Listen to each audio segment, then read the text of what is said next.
Selama 30 menit ke depan akan kami sajikan informasi seputar kehidupan selebriti Indonesia, selengkapnya hanya di Live Update Seleb. Kita ke berita pertama, Saudara Veronica Angelina Windy Hapsari terpilih menjadi Wakil Provinsi Papua Barat di Ajang Putri Indonesia 2023 yang prosesnya sedang berlangsung dan mencapai klimaks pada 9 Mei 2023 mendatang. Vero sapaan Veronica mengaku telah mendapat kehormatan untuk menyandang suku Mambrasar. Perempuan berusia 25 tahun itu mengatakan secara adat memasuki keluarga besar suku Mambrasar ketika kunjungan pertama kali ke Kabupaten Tambrau, Provinsi Papua Barat Daya pada Senin 20 Maret lalu. Informasi selengkapnya akan disampaikan oleh rekan jurnalis kami dari Tribun Papua Barat, ada Kresensiawati yang akan melaporkannya. Silakan rekan Kresensia.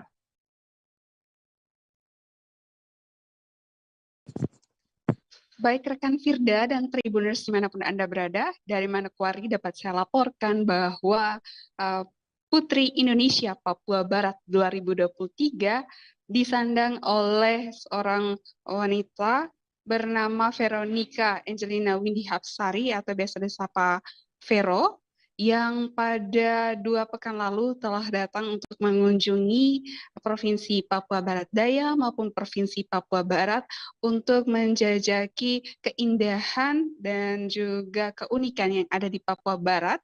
Lantaran Vero akan merepresentasikan Provinsi Papua Barat dan Papua Barat Daya di ajang pemilihan Putri Indonesia dari 23 yang akan mencapai grand finalnya pada 19 Mei 2023 mendatang.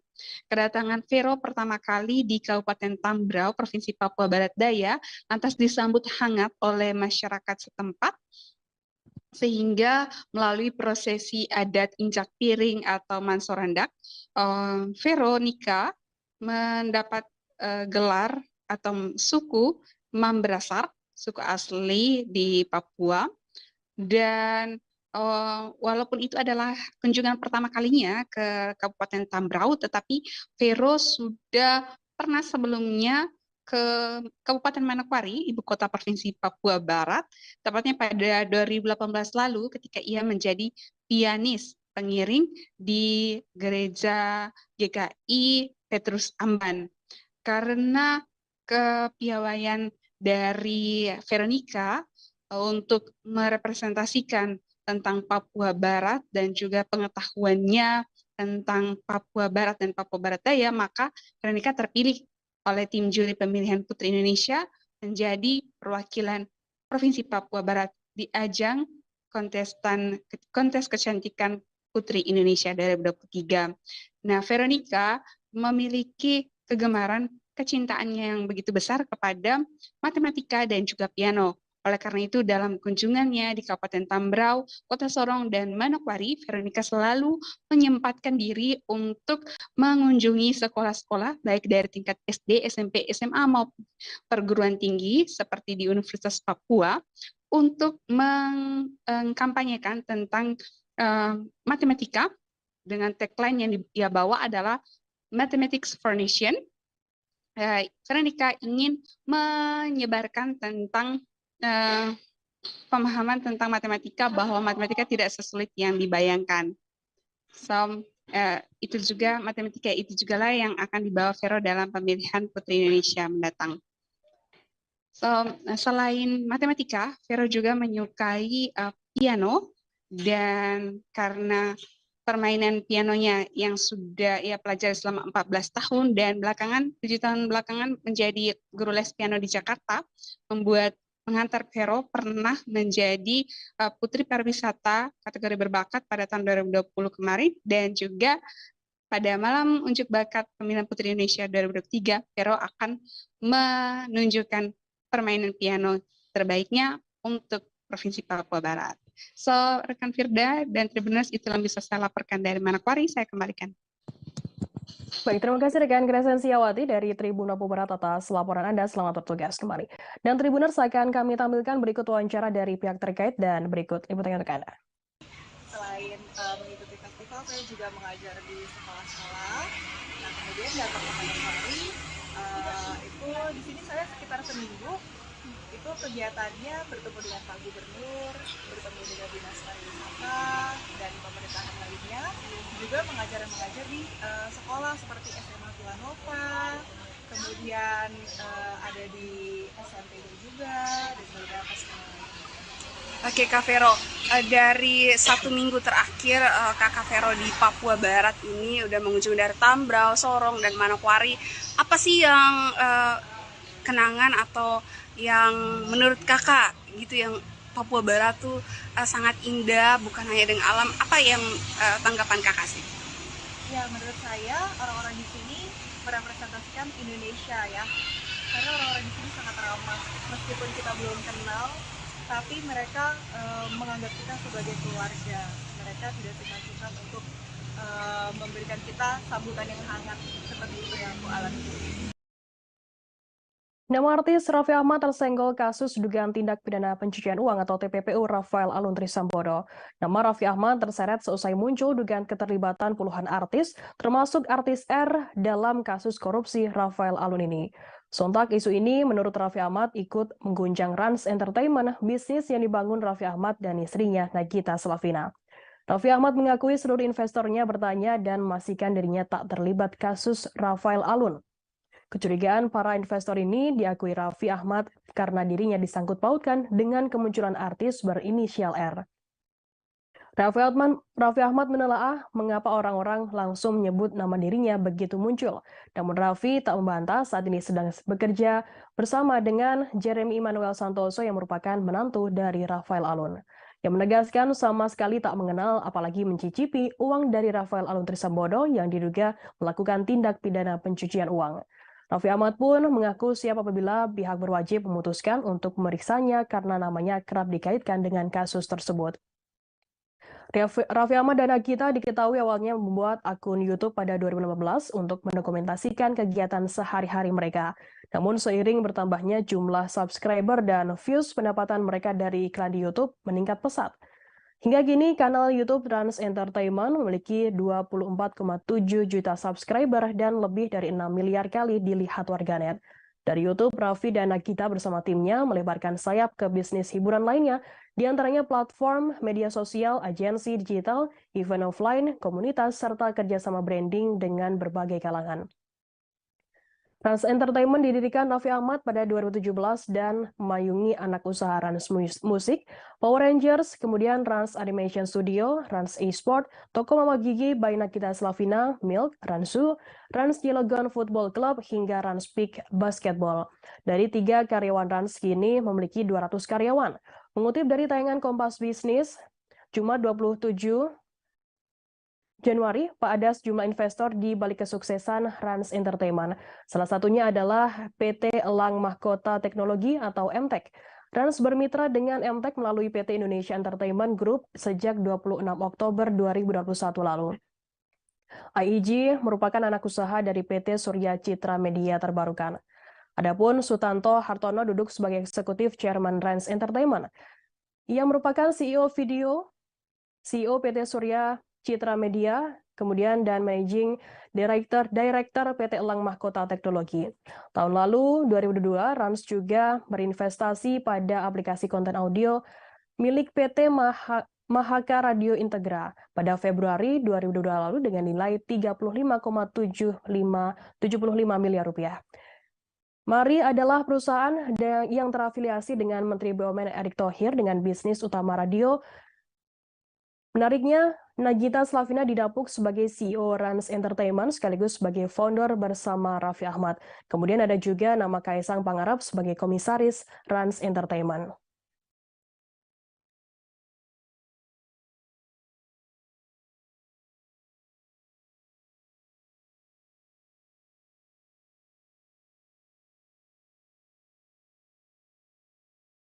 Artis Raffi Ahmad memastikan bahwa dirinya sama sekali tidak panik belakangan ini, namanya dikaitkan dengan Rafael Alun Trisambodo.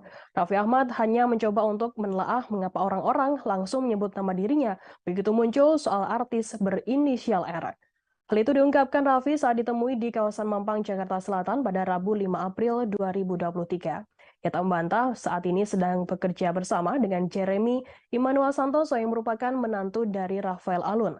Namun ia menegaskan sama sekali tak mengenal apalagi mencicipi uang dari Rafael Alun yang diduga melakukan tindak pidana pencucian uang. Padahal karena kabar itu, Raffi mengaku seluruh investornya bertanya dan memastikan dirinya tak terlibat dalam kasus tersebut. Raffi Ahmad pun mengaku siap apabila pihak berwajib memutuskan untuk memeriksanya karena namanya kerap kali dikaitkan dengan kasus tersebut. Sebelumnya Indonesian Audit Watch atau IAW menyebut ada 25 selebriti yang terlibat dalam kasus dugaan tindak pidana pencucian uang Rafael Alun Trisambodo. Berdasarkan penuturan Sekretaris Pendiri IAW Iskandar Sitorus, dari 25 daftar selebriti itu diduga ada 3 band besar yang juga turut terlibat. Namun ia enggan membeberkan secara rinci 25 artis yang diduga terlibat pencucian uang Rafael Alun. Sebagaimana diketahui, KPK menjerat Rafael Alun Trisambodo sebagai tersangka kasus dugaan penerima gratifikasi atau yang mewakilinya terkait pemeriksaan perpajakan pada Ditjen Pajak Kementerian Keuangan atau Kemenko. PKPK menduga Rafael telah menerima gratifikasi senilai 90.000 dolar Amerika Serikat atau sekira 1,35 miliar rupiah. Penerimaan itu melalui salah satu perusahaan milik Rafael yakni PT Arta Mega Eka Dana atau AME. PT AME bergerak dalam bidang jasa konsultasi terkait pembukuan dan perpajakan.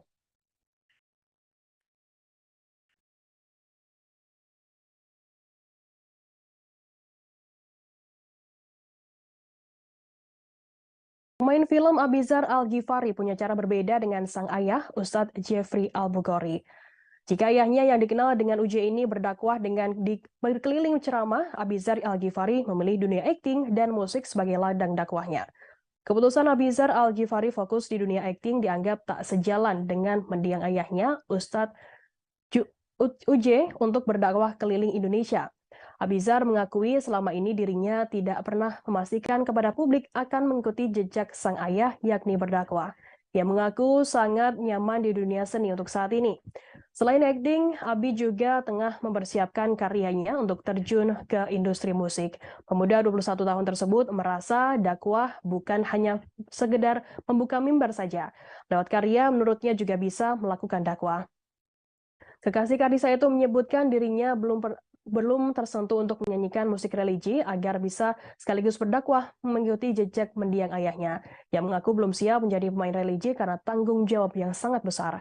Abi mengatakan saat ini ia sedang fokus menjalani karirnya di dunia akting dan musik karena dua hal tersebut merupakan passionnya. Sebelumnya Abizar sempat menjadi sorotan karena penampilannya yang dinilai publik jauh dari tampilan anak seorang ahli agama. Kendati demikian, Umi Pipi, ibunda Abizar, tak mempermasalahkannya.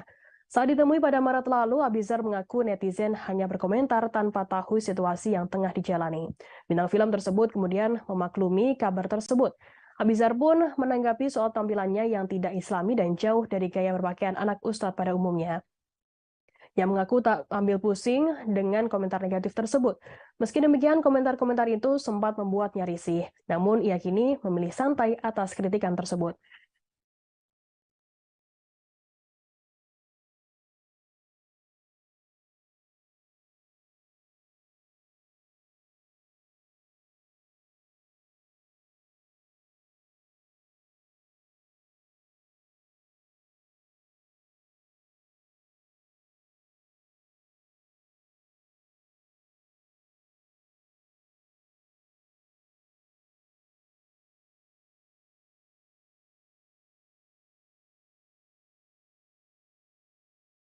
Direktorat Tindak Pidana Cyber Barreskrim Polri menetapkan pengacara Rasman Arif Nasution sebagai tersangka atas laporan pencemaran nama baik terhadap Hotman Paris. Penetapan tersangka Rasman Arif Nasution itu buntut laporan yang dibuat Hotman Paris pada 10 Mei 2022 lalu.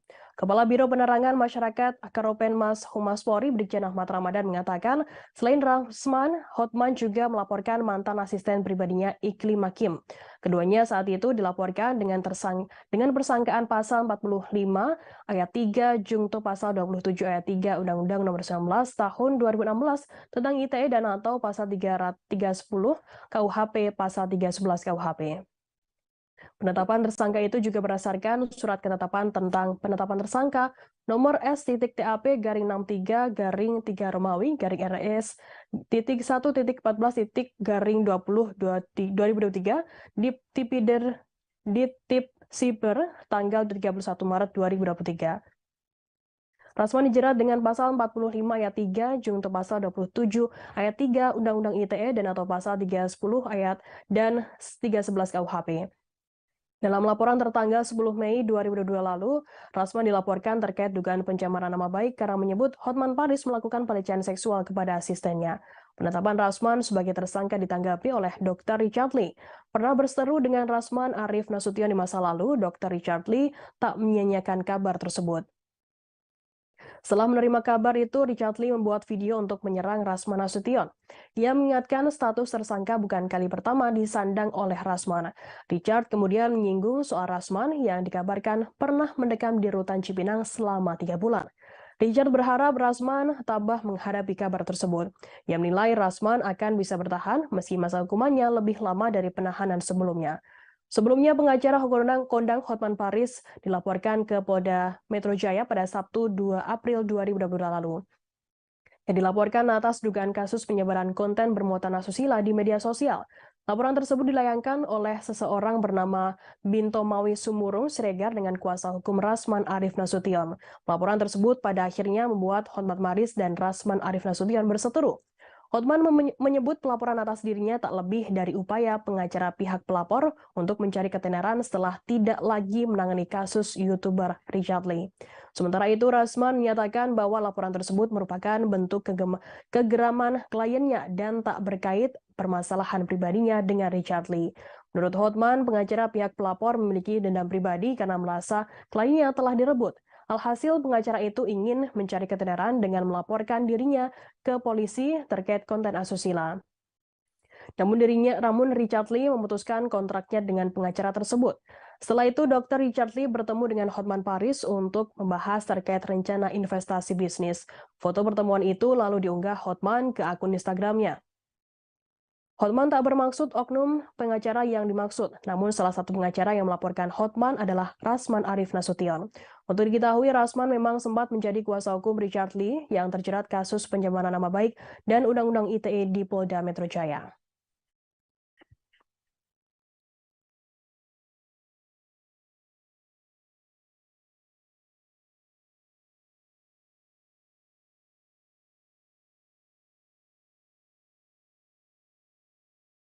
YouTuber Magdalena Fridawati atau Magdalena akhirnya memberikan klarifikasi setelah dihujat terkait pernyataannya.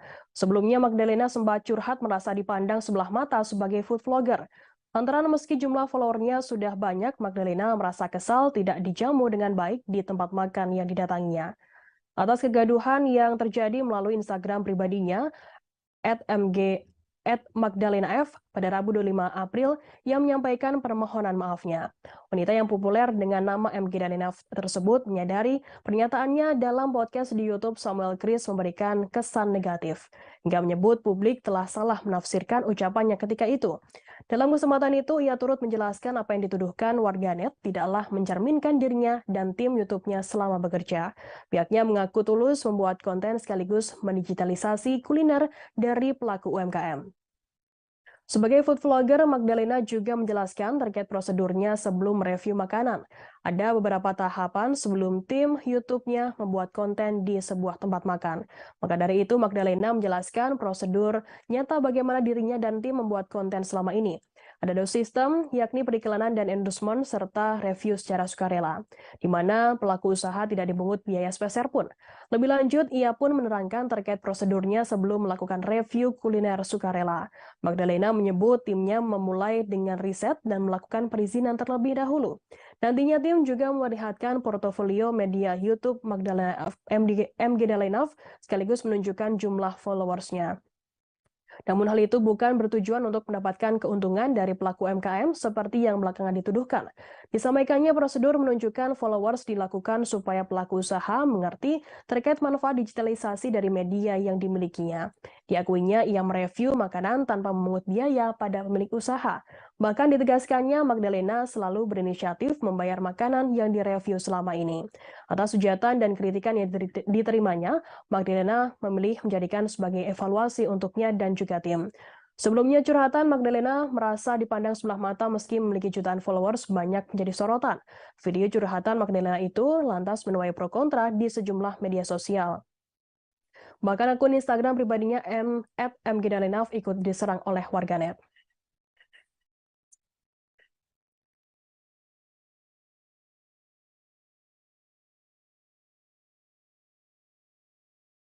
Tribuners, informasi tadi sekaligus menutup perjumpaan kita dalam live update seleb hari ini. Selain ini Maisada yang akan menemani Anda dalam program live update siang. Saya Firdana, beserta kru tugas pamit undur diri. Terima kasih dan sampai jumpa.